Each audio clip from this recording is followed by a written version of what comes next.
Aloha, y'all. It is Wednesday, Woden's Day, Odin's Day, named after Odin, the Allfather in the Nordic pantheon.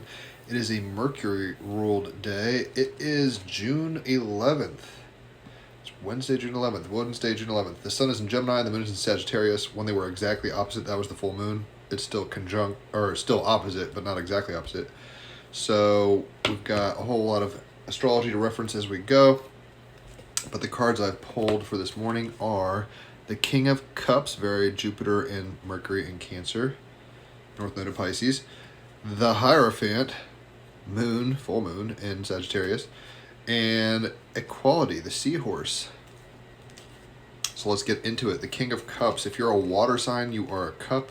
So this is about the feels, the emotions, the intuitions, the psychic vibes, mystical vibrations, the earthy, right? The grounded and embodied part of the water, the feels, the emotions. Compassionate and kind nature, dramatic and living, grandiose, receiving artistic success, belief in self and in others. On page 82, the King of Cups, I bring peace and harmony. That's what the world needs now. There's a lot of that.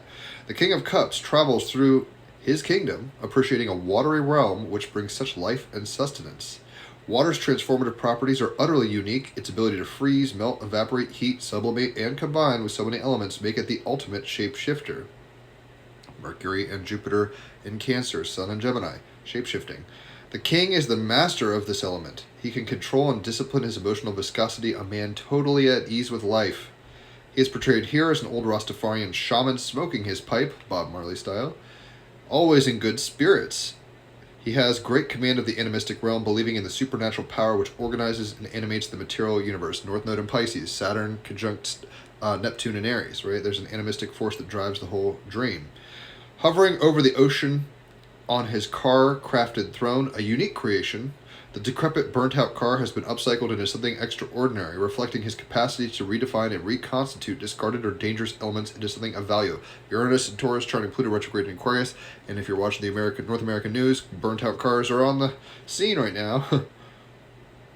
Over time, he has developed immense emotional intelligence and can access and bridge the conscious and subconscious realms. Mercury and Jupiter in Cancer, Sun and Gemini, right? Bridging the conscious and subconscious realms. He is fully aware of his connection to the divine source, North Node in Pisces. Listening calmly to its guidance, Moon in Sagittarius, he brings a great timeless perspective to unfolding events. He is a diplomat, a wise counselor to his people, enabling his kingdom to live in peace and harmony. This same gentle, compassionate, and tolerant nature is directed towards his family, and his presence as a father is abundantly amiable, creative, and attentive without being unboundaried. Like the gift that keeps giving, in his presence, anybody and anything can take on value, Venus and Taurus. This is symbolized by the beam of light emanating from his power center, which turns the liquid in the cup to gold. Wise and experienced, chilled, laid back, humorous, free-spirited, and creative, Mars and Leo, Moon and Sagittarius. He is a jovial Neptune-like figure who has made his home in the world of land and sea, both, not either or, both and, Sun and Gemini. As an arts connoisseur, Venus and Taurus, he appreciates the power of the arts in all their forms to convey individual and collective life stories, both as a cause for celebration and as a cathartic release and purification, North Node in Pisces. He will venture into unfriendly, dark, and unpleasant places to infuse them with good humor. Black Moon Lilith opposite Venus and Taurus. It's like we could bring the beauty into the scary places and the wounds. Embodying the ideal of polishing one's mind and body to foster a spirit of harmony. And a Keto master indeed. The King of Cups suggests a calm, creative, and wise influence is at hand. There's great inner strength to be accessed, Mars and Leo, trining Chiron and Aries.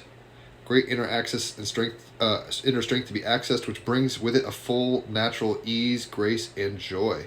The unseen is seen, accepted, and beautifully expressed. Fear is dissolved in the elixir of harmony. So the earthy part of water, compassionate and kind nature, dramatic and living, grandiose, receiving artistic success and believing in the self and others. King of Cups. Beautiful card for the energies at hand. The clarifying card is the Hierophant. I've written music to all the major arcana. On Loan from God is the title for this song. It's kind of a classic rock banger, so check it out. I'll put it in the comments. The Hierophant, on page 32, I am the teacher of universal law, the high priest, the exoteric, the seen spiritual things, the burning bush. Caretaker of spiritual knowledge, teaching others what you know, awakening to a greater understanding of the world, and paying attention to the details. With the Sun in Gemini, we're paying attention to the details.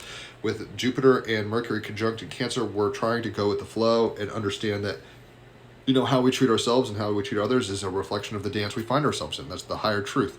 We shouldn't just bulldoze people with our perspective. With the Sun opposite the Moon, and it being a full moon, a release of Sagittarius truth and philosophy and wisdom at that level, we have to shift our dogmas and kind of be more compassionate, awakened. Buddha means awake. Be more awakened to the fact that everything has a different truth. Whether it's a penguin or a flamingo or a stone or a sunset, it all has a different truth. And can we warm ourselves up to that? Can we go with the flow? It doesn't mean giving away your power. It means being yourself, right? But not being yourself at the expense of others. It's this delicate balance. Mars and Leo, express yourself. Trining Chiron and Aries, you don't have to, you can protest without throwing bricks, kind of thing, right? So, and burning down the cars. You can be more creative and upcycle it and be smart about it, right? Sun and Gemini, and be compassionate and kind about it. Not necessarily just warrior, chop off the head of my enemy and drink from the skull of the enemy, right? Everybody's got their own truth, but it's going to look different, and we have to be open and accommodating for that. So as much compassion and as room as you want to breathe and grow yourself, give that to others, right? That's just the equality of the situation. The last card of the day, the wild card, is the Animal Oracle, and equality. It's like you get what you get. If you come at something with a gun, get ready for bullets to fly. If you come at something with a smile, it might not always look exactly the same, but you're going to give what you get. On page 60, the Seahorse, equality. Seek equality in relationships, in particular intimate ones. You will attract what you resonate. You give what you get. What your vibe attracts tribe, however you want to put that. You can decide your future. Hiding from our fears is rarely a good strategy, right? Chiron and Aries, trining Mars and Leo. It's like, get on stage, even if you have stage fright, but that also means don't take out your nerves on the people in the backstage while you're freaking out before you go on stage. It is time to ensure that domestic and emotional labor in your world is shared equally, right? So everybody's part of this big old dream, and it's like, pull your weight, right? Pull your weight and let others pull their weight too. Like most ocean-based elemental magic, the key here is flow and fluidity. However, seahorse magic can be best utilized around issues of equality. If you want to be seen as an equal, or you're being discriminated against in sex, race, or status, you can ask for help of the seahorse energy and receive balance and justice. Right? So how do we find the balance and the justice? How do we come to this peaceful place within our actions, within our minds, within our hearts? We have to know our truth, but not run around shoving it down people's throats. So this like goose back here with the open mouth. It's like some people are willing to receive your truth. Some people, it crushes their skulls and kills them. Be a light and shine your brightness, right? Mars and Leo, Moon and Sagittarius, but do it in a diplomatic way. Quality, Seahorse, Sun and Gemini, Jupiter and Mercury and Cancer, in a way that's magical, fluid, and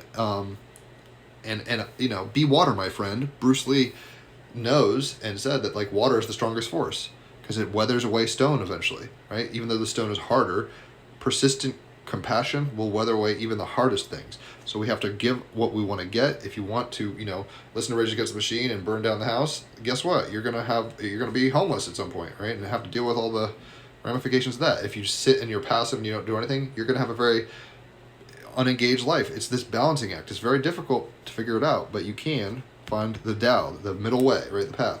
And that's what he does. He finds the way and opens his mind and heart to it and says, I see. Haha, I'm awake. I found my burning bush truth. But he doesn't have to go chop off the heads of the people that he disagrees with necessarily. King of Cups. He embodies his truth. He doesn't have to shout, let it all out. Right, so hopefully that's made sense. If you've enjoyed this, tag somebody, spread the love, share it, whatever's clever. Leave a tip if you feel so inclined. Holler for a reading. Readings are typically $50 for an hour of cards and $150 for 3 hours of astrology. But if it's your birthday, you get a half off deal on either or both of those. And if you refer someone to me, you get half off on cards. I promise you, you will not find a better value than that from the power and the magic and the mystery that I bring, right?